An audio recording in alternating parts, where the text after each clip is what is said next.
황어굴의 전설. 옛날 거창 어느 마을에 신씨라고 하는 사람이 살고 있었다.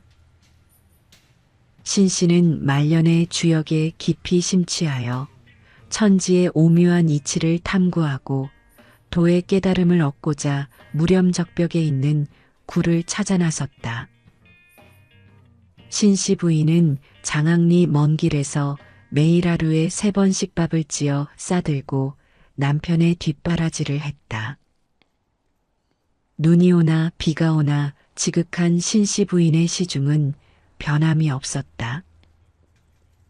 이렇게 받들기 몇 년이 지난 어느 날 밤 하늘에서 오색 구름을 타고 학처럼 깨끗하게 보이는 도인이 나타나 이르기를, 내 아내의 정성이 그토록 지극하니 이 바위에서 매일 쌀이 나오도록 하여 주고, 내 시녀를 보내 매일 밤이면 다음날 먹을 밥을 지어주도록 하겠노라. 이렇게 말한 뒤 호련히 사라졌다. 그날 저녁 밥을 먹고 밤이 깊었는데 하늘에서 은은한 풍악 소리가 울리는 것이었다. 그리고 하늘에서 절세의 미인이 내려와 공손히 인사하고 옆에 앉았는데 문득 바위 틈에서 난데없는 쌀이 쏟아져 나와 있었다. 신씨는 기뻐 어찌할 줄을 몰랐다. 제가 밥을 지어 드리겠습니다. 선녀는 예쁜 목소리로 대답하고 그 쌀로써 밥을 지었다. 저는 시간이 다 되었으니 이제 가보겠습니다. 밥을 다 지어놓은 선녀는 잠시 후에 하늘로 사라졌다. 다음 날도 역시 삼경이 되자 천상에서 풍악 소리와 함께 어젯밤 선녀가 나타나 다시 공손히 인사를 하고 바위 틈에서 쏟아져 나와 있는 쌀로 밥을 지어 주었다. 그런데 신통하게도 쌀은 한 사람이 하루 먹을 수 있는 양만 나오고 더 이상 나오지 않았다. 많지도 않고 적지도 않아 두 사람이 나누어 먹을 수도 없는 식량이었다. 신씨는 쌀 걱정, 밥질 걱정을 잊고 공부를 열심히 하고 있는데 하루는 친구가 찾아왔다. 오랜만에 본지라 이런저런 이야기를 주고받고 놀다가 그만 날이 저물고 말았다. 거기다 갑자기 소나기까지 쏟아지니 집으로 돌아갈 수도 없어 할 수 없이 그곳에서 하룻밤 신세를 질 수밖에 없었다. 신씨는 저녁에 먹을 식량이 적어 마음이 불안하기만 했다. 그러나 쌀을 구할 길마저 막연한 그는 마음이 조급하다 못해 쌀이 나오는 바위 틈을 한참 바라보다 젓가락으로 무의식 중에 바위 틈을 휘벼파 보았다. 그러나 바라던 쌀은 나오지 않고 바위 틈에서 갑자기 붉은 피가 흘러내리기 시작했다.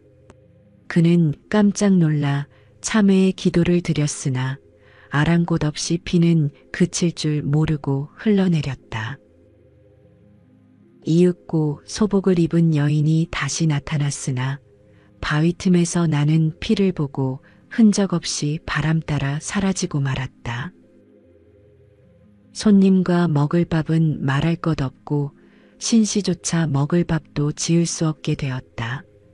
할 수 없이 마을로 내려가 저녁밥을 먹고 그 다음 날부터 목욕 재개를 하고 다시 참회의 기도를 정성껏 드렸으나 쌀은 나오지 않았다.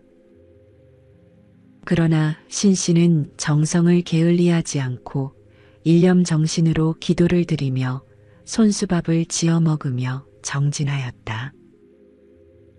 그러던 어느 날 밤 자정 무렵 산새조차 잠들어 천지가 고요한 가운데 물소리만 유난히 맑을 때였다. 문득 사람의 발소리와 더불어 한 여인이 나타나더니 조심스럽게 입을 열었다. 제가 급한 일로 옥과까지 가는 길인데 날이 저물어 하는 수 없이 길을 따라 여기까지 찾아들었습니다.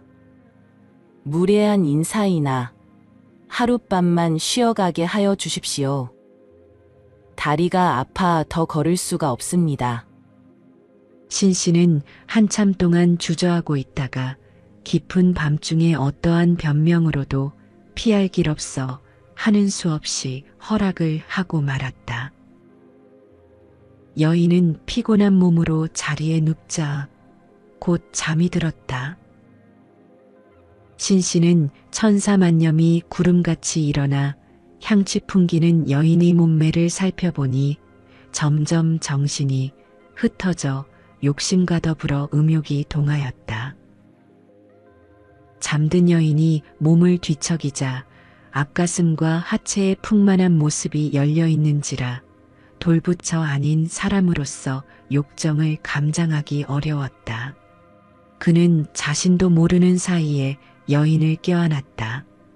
옷같이 곱고 부드러운 몸을 어루만지며 다리로 허리를 휘어감는 순간 난데없는 호랑이가 산천을 뒤흔드는 소리로 으르렁거리며 신 씨의 상투를 물고 뒤흔드는 것이었다.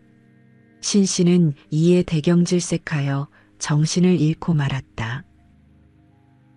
얼마 동안이나 시간이 지났는지 알 수 없었으나 신 씨가 꿈속에서 깨어난 듯 눈을 떠보니 여인도 호랑이도 흔적조차 없고 광풍이 지나간 듯 하였다.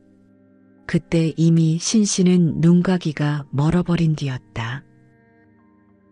이는 산신이 신 씨의 공부와 정신력을 살펴보는 것으로 벌을 내린 것이라고 아직도 노인들은 믿고 있다. 신 씨는 파괴한 자신을 뼈아프게 뉘우친 끝에 굴 앞의 물속으로 뛰어들어 죽고 말았다.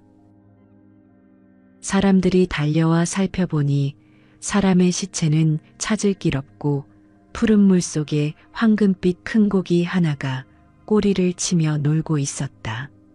모든 사람들이 신 씨가 죽어서 황허가 되었다고 말하여 그곳에서 고기 잡기를 꺼려하고 애석히 여겨 항상 보호해 주었다.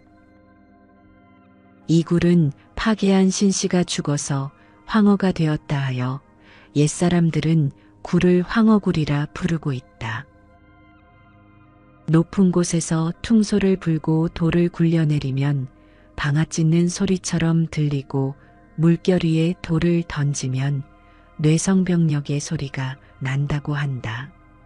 이젠 흰구름 푸른 산이 그 강물에 거꾸러져 절승의 풍치를 이룰 뿐 강물만 유유히 흘러가고 황금빛 고기는 이곳에서 찾을 길이 없다. 옛날 어느 산골에 늙은이와 그의 외동딸이 살았는데 딸은 얼굴 도어 예쁘고 효심이 지극하여 아버지를 극진한 정성으로 받들었다.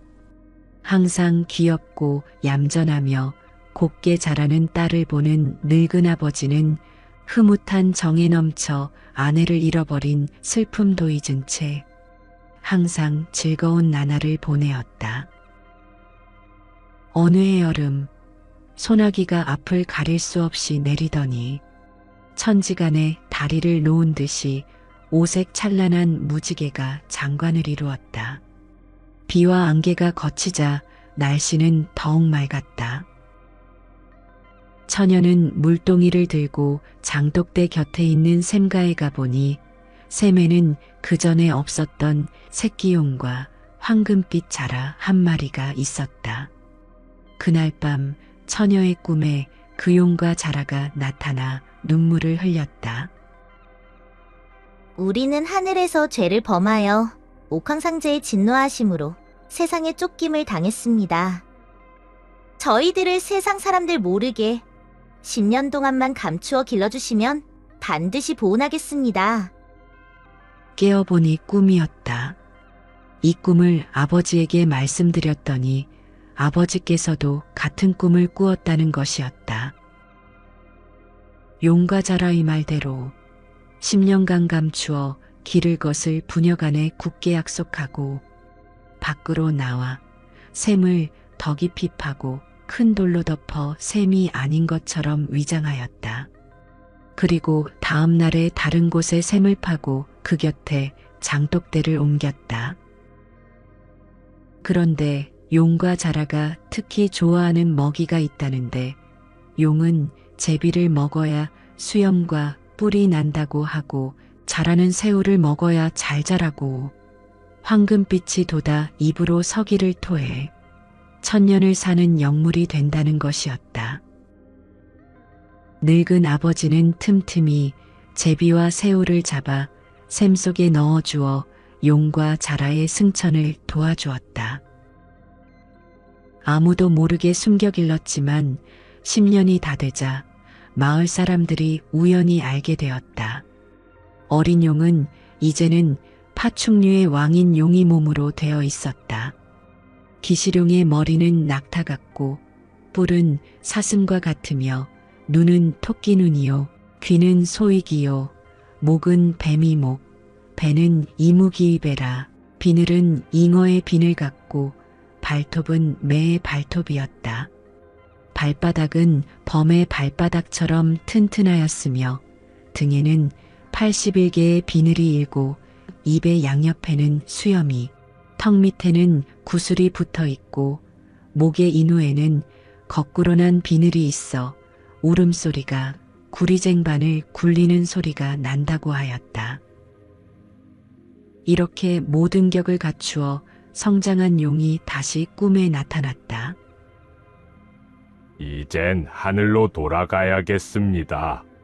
내일 밤 자정에 샘에 덮은 돌을 열어 주십시오. 하고 용은 눈물을 흘렸다. 부녀는 다음 날 밤 자정에 샘뚜껑을 열어주었더니 용은 하늘을 향하여 안개구름을 토하고 비바람을 일으켜 승천하였다. 결국 용은 이렇게 승천하고 자라만 홀로 남게 되었다. 자라도 이젠 10년이 되어 전신에는 황금빛이 번쩍이고 등에는 찬란한 광채가 더해 머지않아 서기를 뿜고 승천하게 될 즈음이었다.